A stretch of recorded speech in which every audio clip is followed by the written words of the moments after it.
If you're a woman married to a generally good man, a kind, loving, devoted husband, but sex has quietly disappeared without his input or consent, then this video is for you. Maybe you stumbled across it yourself, or maybe your husband sent it to you. Either way, rest assured, no part of this video is about shaming or judging. So hear me out, because I genuinely want nothing but the best for you and your marriage. I often hear from women who've watched a few of my videos and have come to the realization that they had no idea what sex really meant to their husbands, and now they want to make more of an effort because they love their husbands and don't want them to suffer. And so I've realised that a lot of sexless marriages aren't about wives who don't care or husbands who don't deserve intimacy.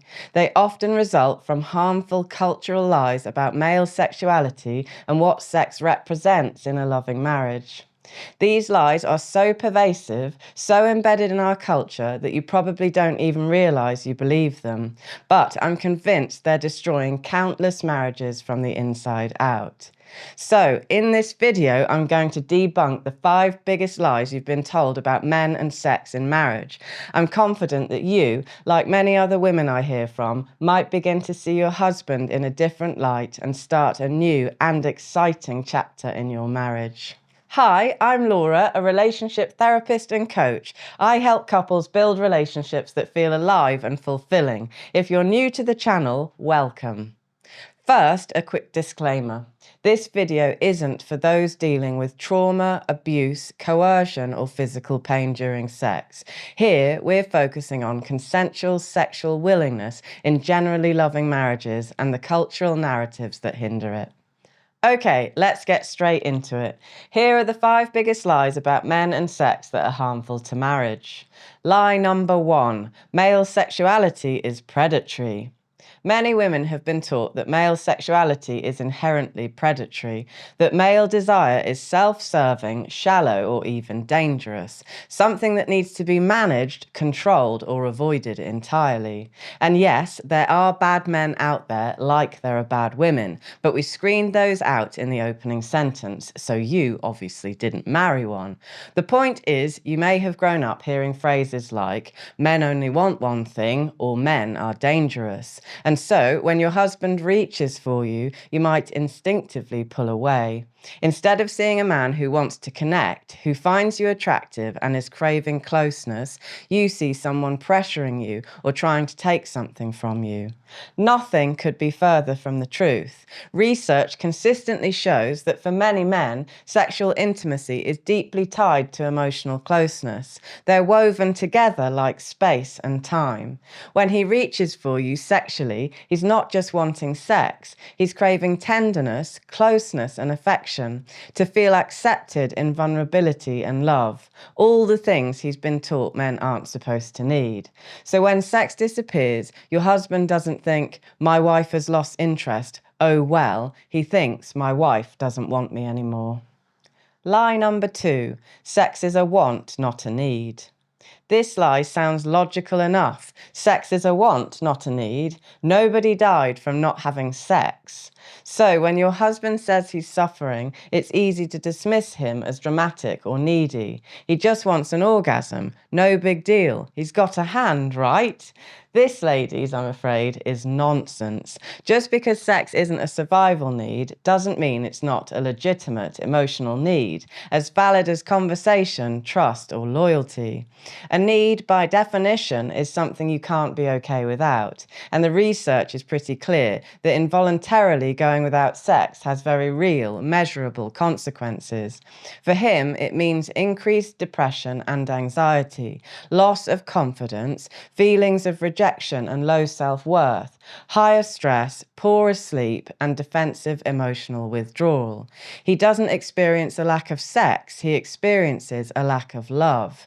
For the marriage marriage, this means distance, resentment, communication breakdown, higher risk of infidelity and divorce, and the collapse of intimacy across every domain.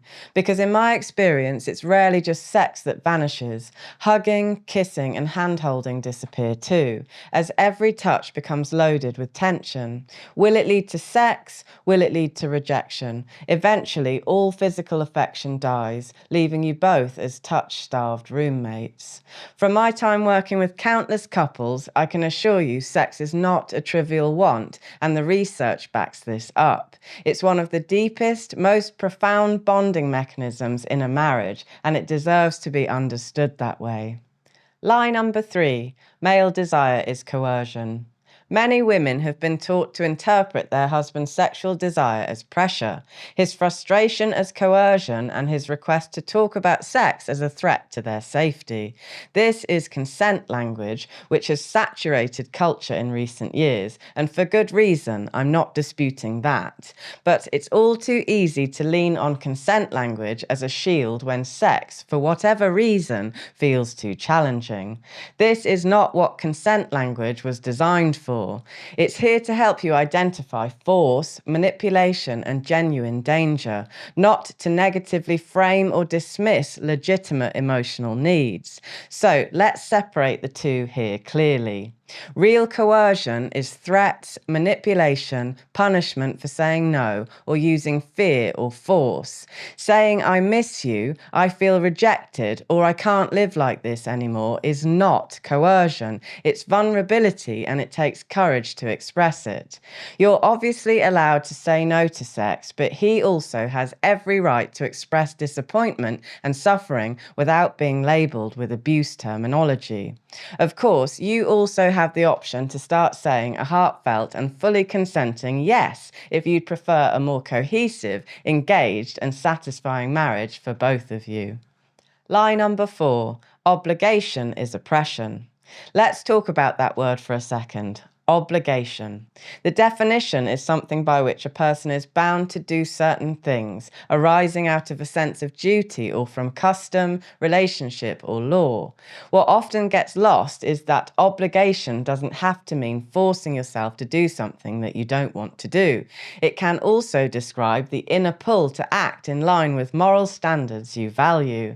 For example, I feel obligated to care for my son, and that feels right because it matches who I am and what I want for him. This inner drive turns a potential burden into a loving act of commitment. So, to me, the word obligation has an affinity with integrity and common decency. But modern therapy culture has twisted it into something dark. I often hear content creators say, no one should ever feel obligated to meet your needs, as if obligation always implies force, coercion, or manipulation. It doesn't, and that's certainly not how it should be interpreted in the context of a safe, stable, and loving marriage. Does that mean we always feel like meeting our obligations? No, of course not. But self-interest isn't the primary function of marriage. You show up for your children when you don't feel like it. You show up for your friends when it's inconvenient. You probably even walk the dog in the pissing rain. We just call that being a decent person. But hint at the notion of sexual generosity or shock horror obligation within a committed relationship, suddenly everyone loses their minds. It can't even be discussed without an inference of abuse. Why? Because we've been taught to treat sex as uniquely dangerous, not as something that can be given freely and willingly as a gift to one we love.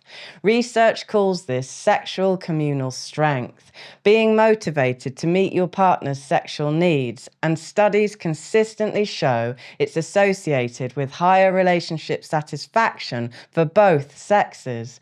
And just in case I've not expressed my position on this matter clearly enough, I think it is honourable to be sexually generous towards a good man in marriage. Lie number 5, married women don't need sex. Many women have been convinced they don't really need sex, that we're not as sexual as men, that female desire naturally fades and it's just something we have to accept. So, when you stopped feeling that spontaneous urge, as most women do, you might have thought, well, I suppose my sex life is over, or maybe I'm just not that attracted to him anymore. The good news is, assuming your husband hasn't completely let himself go, you're probably mistaken. Here's what's actually happening. In the beginning of your relationship, desire was spontaneous. You'd see him and want him right then. But over time, as novelty fades and responsibilities pile up, most women's desire shifts from spontaneous to responsive. Spontaneous desire is when you find yourself horny out of the blue. Responsive desire is when you don't feel horny until you get going. That's normal for most women in long-term relationships. But if you're waiting to feel in the mood before initiating sex, you might wait forever, and so might your husband. This dynamic isn't good for marriage. Claiming women don't need sex is as absurd as saying women don't need exercise. We can all agree most of us don't wake up motivated to work out, but our bodies still need it. If you're health conscious, you do it anyway without too much complaining, because you know once you get moving, you'll feel better. Eventually, it just becomes part of your routine because the benefits drive motivation retroactively. Sex is to marriage what exercise is to health: central, vital, life-giving, and far from optional. Regular, satisfying sex lowers stress, improves sleep, boosts mood, strengthens your connection with your partner, and can enhance body confidence and self-esteem. There are no losers in a loving, sexually vibrant marriage. Now, I know what some of you might be thinking. I'm already maxed out. Surely there's more to marriage than sex. Well, yes, of course there is. Way more. But here's the thing. Sex often feels overwhelming when there isn't any, because its absence creates a powerful undercurrent that creates drag on every other interaction. So we need to right-size it, because when it's present, it only takes a fraction of energy and the return on investment is significant, as we've discussed. Better health, improved communication, more support, less tension, and a stronger partnership. Research shows that couples who prioritize intimacy handle stress better, not worse. The one thing we can't do is avoid it altogether. Week after week, I witness the devastation that sexless marriages cause, not only for couples, but for their children too. And remember, monogamy is a two-part deal. When you agreed not to have sex with anyone else, you implicitly agreed to have sex with each other. Not no matter what, that's not what I'm saying. But within a safe, loving, trusting marriage, it's a reasonable covenant, which means your husband can't be last on your priority list. He just can't.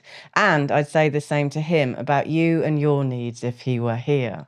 So, what can we actually do as women if intimacy has been a struggle for us for some time? Start by softening your relationship with sex itself if it's become strained or tense, which makes complete sense given the shroud of negativity culture has cast over it.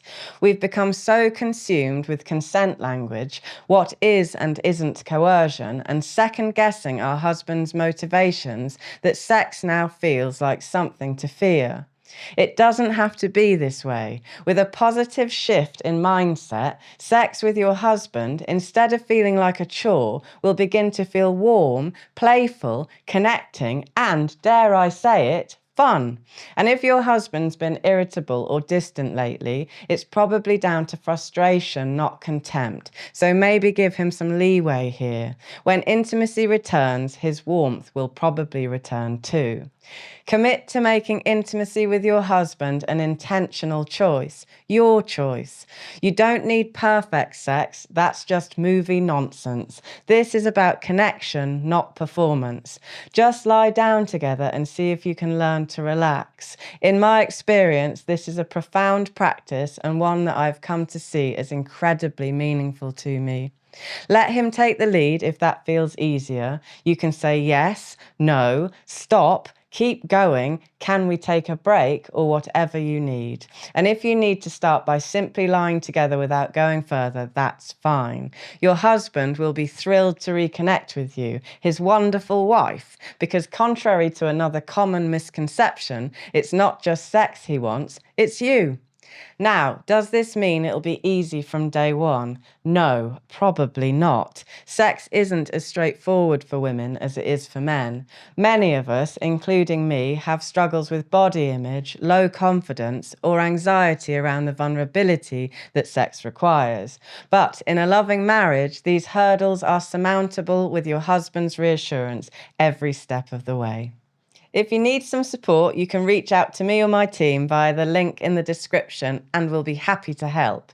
As always, every claim in the video is backed by credible research. So if you want to see the studies behind it, the blog version is fully referenced and linked in the description.